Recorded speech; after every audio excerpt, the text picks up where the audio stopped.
어느덧 2020년도 열흘밖에 남지 않았습니다. 이맘때만 되면 이제 많은 분들이 오랫동안에 살아왔던 삶을 돌아보면서 또 정리하는 시간을 갖기도 합니다. 아마 여러분들도요, 올 한해 시작하시면서 각자 세웠던 삶의 어떤 목표와 어떤 소망들이 있었을 겁니다. 그리고 그것을 이루기 위해서 지금까지 열심히 노력하셨고 또 하나님 앞에 또 기도하셨을 겁니다. 어떻습니까? 그러면 여러분이 꿈꾸고 소망하던 그 일들이, 그 목표가 지금 생각해 보면 어느 정도 이루어진 것 같습니까? 나름 어떤 만족할 만한 성과를 얻은 한 해였습니까? 뭐 그런 분들도 있고 그렇지 못한 분들도 많이 계실 겁니다. 또 그렇지 못한 분들 가운데는 그것을 이루어가는 과정 가운데 도저히 앞으로 나아갈 수 없는 상황과 환경을 만나서 포기하게 된 분도 있을 겁니다. 그러니까 그 일이 나에게 불가능하다라는 것을 깨닫고 그래서 절대 이루어질 수 없겠다라는 판단이 들었을 때 모든 것을 포기하고 이제 내려놓는다라는 거죠. 어떻게 보면 더 현명하고 지혜로운 방법일 수 있는 것 같습니다. 괜히 더 그런 상황에서 열심히 노력하고 애쓰는 게 더 미련해 보일 수도 있다라는 거죠. 그것이 인간적인 상식이요, 또 지혜라는 겁니다. 그런데 이 세상에 그러한 상식과 그러한 지혜를 벗어나서 정말 미련하고 바보처럼 사는 사람들이 있어요. 누굴까요? 바로 여러분들이에요. 우리라는 거예요. 우리 그리스도인들이 그런 사람들이라는 겁니다. 그리스도인, 성도는 어떻게 살아야 될까? 성도의 삶은 어떤 모습이어야 될까를 여러분 한 문장으로 정리하면 어떻게 표현할 수 있을까요? 저는 사도 바울이 로마서에서 굉장히 정확하게 그것을 표현했다고 생각합니다. 로마서 12장에 보면 유명한 말씀이지 이렇게 얘기해요. 여러분은 이 시대의 풍조를 본받지 말고 마음을 새롭게 함으로 변화를 받아서 하나님의 선하시고 기뻐하시고 완전하신 뜻이 무엇인지 분별하여라. 딱 이 한 문장이 정말 우리가 그리스도인으로서 어떻게 살아야 되는지를 정확하고 명확하게 보여주는 모범 답안이라고 생각합니다. 한마디로 얘기하면 세상을 버리고 세상을 따르지 말고 오직 하나님의 뜻과 기준과 말씀을 따라서 살라라는 거죠. 근데 솔직히요, 그렇게 열심히 우리도 살아오잖아요? 근데 돌아보면 얻는 게 많습니까? 잃는 게 많습니까? 상식적으로 보면 잃는 게 더 많은 게 사실이에요. 시간이면 시간, 물질이면 물질. 때로는요, 이것 때문에 사람들로부터 손가락질 받고 비난받을 때가 많습니다. 그러니까 하나님의 말씀, 하나님의 뜻을 따라 살면, 말씀대로 순종하면 더 인정을 받고 더 잘 형통하게 살아야 되는데 실상은 그렇지 못하다라는 거죠. 그럴 때 우리는 그런 경험 가운데 내가 이 세상에서 성도로 하나님의 자녀로 산다는 것에 대해서 회의감이 들 때도 있고 내가 괜히 이렇게 살고 있나 후회를 하기도 한다는 거죠. 약 2000년 전 이스라엘 북부 갈릴리 지역에 나사렛이라는 아주 작은 마을이 있었습니다. 시골 깡촌입니다. 거기에 마리아라는 처녀가 살고 있었어요. 이 여자는 약혼자가 있었어요. 결혼을 하기로 약속한 요셉이라는 약혼자가 있었습니다. 근데 어느 날 가브리엘이 일어난 하나님의 천사가 마리아를 찾아와서 깜짝 놀랄 만한 이야기를 전해주는 겁니다. 뭐라고요? 너가 이제 아이를 낳을 건데 그 이름을 예수라고 하여라 라는 거예요. 이 천사의 말에 마리아는 놀랄 수밖에 없습니다. 당할 수밖에 없었습니다. 왜 그럴까요? 여러 가지 이유가 있어요. 가장 큰 이유는 뭐냐? 마리아는요, 약혼은 했어요. 결혼한 상대는 있습니다. 하지만 결혼을 했습니까? 안 했습니까? 안 했어요. 혼인신고 안 했어요. 그 당시로는요, 결혼도 안 한 처녀가 아이를 갖고 낳는 거는요, 돌에 맞아 죽는 일이었어요. 엄청난 죄로 생각했습니다. 그래서 마리아가 천사에게 묻죠. 아니, 나는 남자를 알지 못하는데 어떻게 이런 일이 있겠습니까? 그러니까 마리아는 자신이 처녀임을 이 천사에게 확인시켜 주고 있는 거예요. 그 마리아의 질문에 천사는 대답합니다. 35절, 성령이 그대에게 임하시고 더없이 높으신 분의 능력이 그대를 감싸줄 것이다. 그러므로 태어날 아기는 거룩한 분이요 하나님의 아들이라고 불릴 것이다. 마리아는요, 지금 약혼자 요셉이 아니고 요셉의 아들이 아니라 성령을 통해서 누구의 아들? 하나님의 아들을 갖게 된다는 거예요. 하나님. 여러분, 보통 왕의 자녀, 왕궁에서 뭐 공주나 누가 아이를 낳으면 어떻게 태어날까요, 아이가? 어디서 태어나요, 기본적으로? 왕궁에서 태어나죠. 또 임신 중에는 정말 최고의 대접을 받으면서 태교할 거예요. 요즘으로 치면 가장 유명한, 가장 비싼 병원에서 최고의 의료진들의 진료를 받고 출산 후에도, 여러분 산후조리원 드라마 보셨어요? 굉장히 재밌게 봤는데 정말 럭셔리한, 요새 뭐 몇천만 원씩 하잖아요?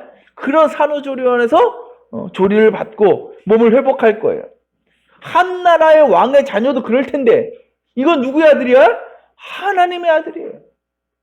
그러면 더 말할 것도 없는 거 아니겠어요? 그런데 지금 마리아는 어디에 살고 있다고? 아주 깡촌 갈릴리. 도시도 아니고. 그렇죠? 주변에 제대로 된 무슨, 지금도 지금 병원도 없고요. 회복시설도 없습니다. 또 마리아는 어때요? 너무나 평범한 처녀예요. 그런 그녀에게서 하나님의 아들이 탄생한다? 말이 안 된다는 거죠. 절대 일어날 수 있는 거예요. 혹 일어난다고 해도 마리아에게는 큰일 나는 일이에요. 왜? 말씀드렸다시피 처녀기 때문에. 아이를 낳으면 죽기 때문에. 그러니까 그 아이가 하나님의 아들이다, 하나님 할아버지 아들이면 꼭 상관이 없어. 아이를 낳으면 임신하면 안 되는 거예요. 또 그렇게 마리아가 임신했어. 누가 가장 충격받습니까? 요셉. 사랑과 전쟁이 시작되는 거죠. 뭔 죄야, 요셉은. 그죠? 완전 끝나는 거예요. 파혼되는 거예요. 그러니까 지금 마리아에게 닥치는 이 상황은요, 절대 거룩한 상황, 낭만적인 그런 상황이 절대 아닙니다. 결혼도 못한 꽃다운 처녀의 인생이 완전히 끝나버리는 극단적인 상황이라는 거죠. 그렇다면 여러분이 마리아라면 어떻게 반응해야 정상입니까? 거부해야죠. 그런 얘기 하지 마십시오. 그런 일 절대 일어나게 하지 마십시오. 떠나야 돼요. 그런데 지금 마리아는요, 천사가 이렇게 얘기하고 있어요. 38절. 당신의 말씀대로 나에게 이루어지기를 바랍니다. 마리아는요, 지금 오히려 그 모든 일들이 내게 이루어지기를 바라고 있다라는 거예요. 아니, 약혼자 요셉은 어떡하라고? 또 앞으로 사람들에게 비난받고 쫓겨나기라도 하면, 돌에 맞기라도 하면 어떡하려고 이렇게 결정하고 있냐는 거예요. 어떻게 마리아는 이와 같은 불가능한 상황, 절망적인 상황에서 말씀대로 되기를 원합니다라고 고백할 수 있는 것일까? 우린 여기서요, 이 가브리엘 천사가 마리아에게 처음 건넸던 그 말을 다시 살펴볼 필요가 있습니다. 28절에 뭐라고 마리아를 가리켜 얘기합니까? 기뻐하여라, 은혜를 입은 자야. 주님께서 그대와 함께 하신다. 30절에 반복하지요. 뭐라고? 마리아야, 그대는 하나님의 은혜를 입었다. 지금 천사가 마리아를 부르는 특별한 명칭이 있죠. 뭐예요? 하나님의 은혜를 입은 자라는 거예요. 그래요. 마리아는요, 지금까지 하나님의 은혜를 입고 살았던 사람입니다. 입었다는 게 뭐예요? 옷을 입는다는 게 뭐야? 늘 소유하고 걸치고 다닌다라는 거죠. 늘 마리아는 하나님을 늘 겉과 속에 품고 살던 사람이에요. 늘 하나님으로 충만한 사람이었습니다. 그 은혜로 살던 사람이었어요. 바로 그것이 마리아가 이렇게 고백할 수 있었던 이유라는 거죠. 이 천사가 말한 이 일은요, 하나님을 모르는 사람, 그 은혜를 입지 못한 사람에게는 전혀 가능성이 없는 일이고 일어나서는 안 되는 일이었을지 모르지만, 하나님의 은혜로 살던 마리아에게는 반드시 일어날 수 있는 일이었다라는 겁니다. 곧 하나님을 향한 온전한 신뢰와 믿음을 통해서 마리아는 당신의 말씀대로 이루어지기를 바랍니다라고 고백할 수 있었다라는 거죠. 우리도 때로 그리스도인으로서 이 세상 살면서 많은 어려움 당합니다. 고난을 받습니다. 하나님의 말씀과 뜻대로 살면 좀 많은 것을 포기해야 되고 또 희생을 해야 될 때도 있습니다. 특히 요즘과 같은 시대에 더 그렇죠. 교회와 성도들이 세상에 비난을 받고 있는 이때에 좀 어디 가서 예수님 믿는다고 교회 다닌다고 말하기가 참 부끄럽습니다. 뉴스에 인터넷 보다가 어디 교회 이름만 나오면 가슴이 그냥 철렁해요. 뭔 일인가 또. 댓글도 못 읽겠더라고요. 요새는. 너무 마음이 아파서. 그런 상황에서 우리는요, 오히려 침묵하게 돼요. 숨기려고 해요. 그러면서 하나님의 뜻을 버리고 세상이 원하는 방식으로 살아가게 되기도 합니다. 냉정하게 보면 그러한 세상에서 우리가 하나님 백성으로서 하나님의 뜻을 따르고 복음을 전하며 살아가는 것이 불가능해 보입니다. 그래서 우리는 적당히 타협하고 적당히 양보하면서 살아가는 거죠. 그러면서 우리는 그럴 수밖에 없는 이유를 어디에 돌립니까? 우리의 상황에 돌리는 거죠. 우리의 현실에 그 이유를 돌립니다. 하지만 정말 그럴까요? 정말 우리가 내 현실 때문에, 지금의 상황 때문에, 사람들의 시선과 비난 때문에 우리가 하나님을 떠나는 것일까? 하나님을 따르지 못하는 것일까? 그렇지 않다라는 거죠. 결국 원인은요, 세상이 아니라 하나님이 아니라 우리 자신이라는 겁니다. 우리가 언제 좌절하고 언제 포기합니까? 돌아보면 내 한계에 부딪힐 때, 그죠? 내가 생각했을 때 안 될 것 같을 때 포기해요. 곧 내 힘과 능력으로 무언가를 해보려 하는데 그게 잘 안 되면 우리는 포기하고 내려놓는다라는 거죠. 그것이 뭡니까?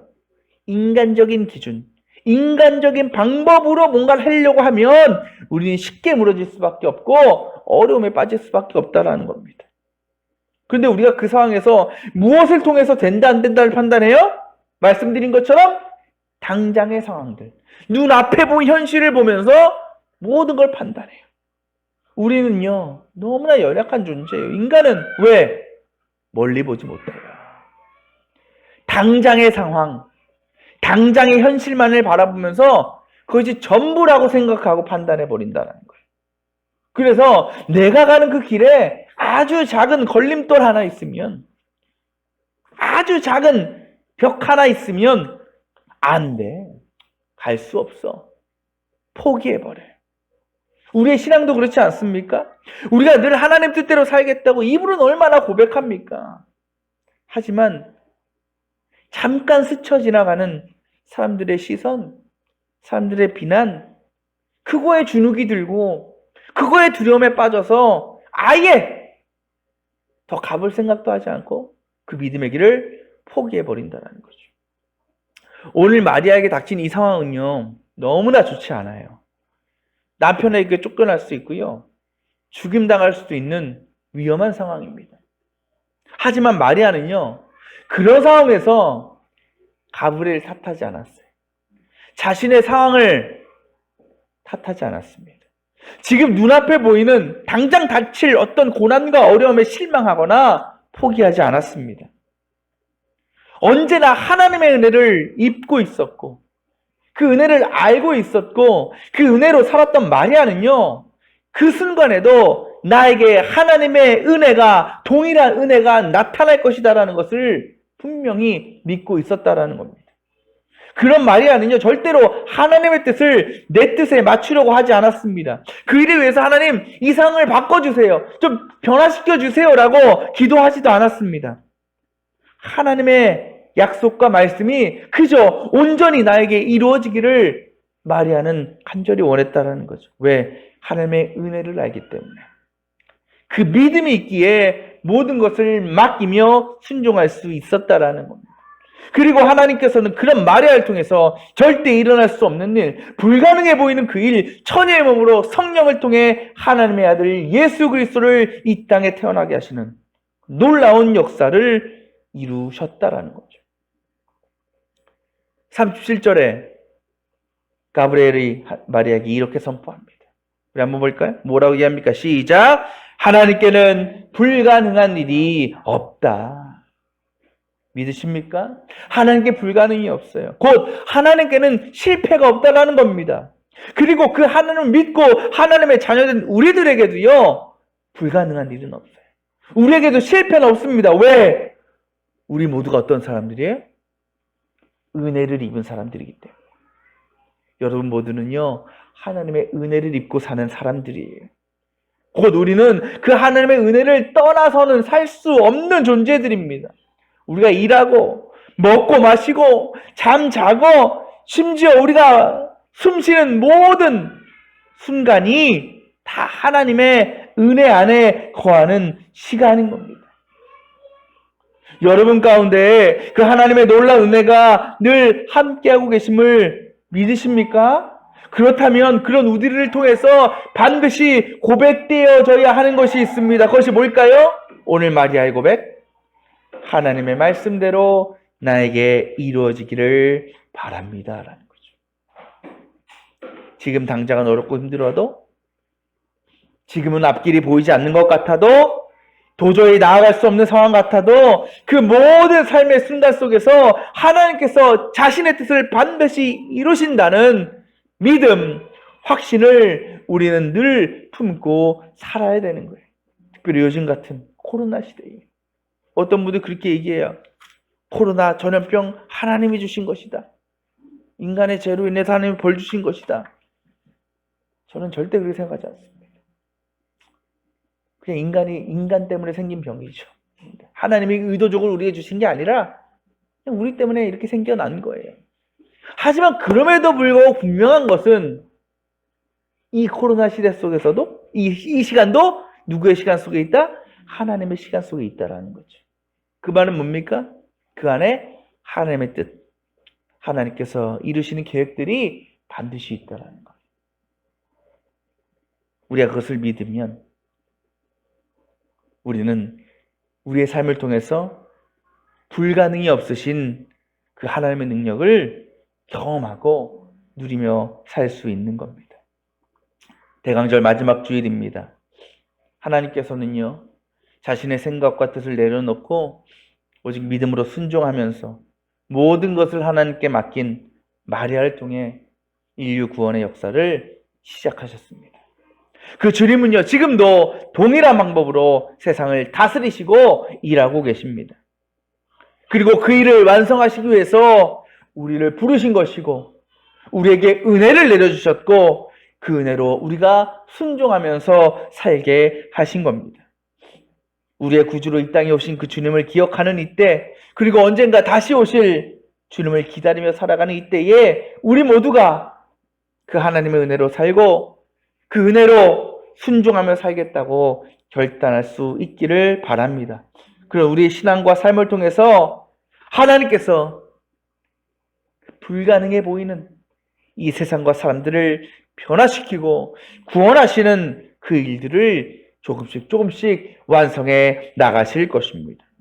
그렇게 우리 모든 성도들이 무엇이든 가능케 하시는, 실패가 없으신 그 하나님의 역사에 동참하며 주님이 오시는 그 길을 기쁨으로 기다리고 맞이할 수 있는 하나님의 은혜의 자녀들 다 되시기를 축원합니다.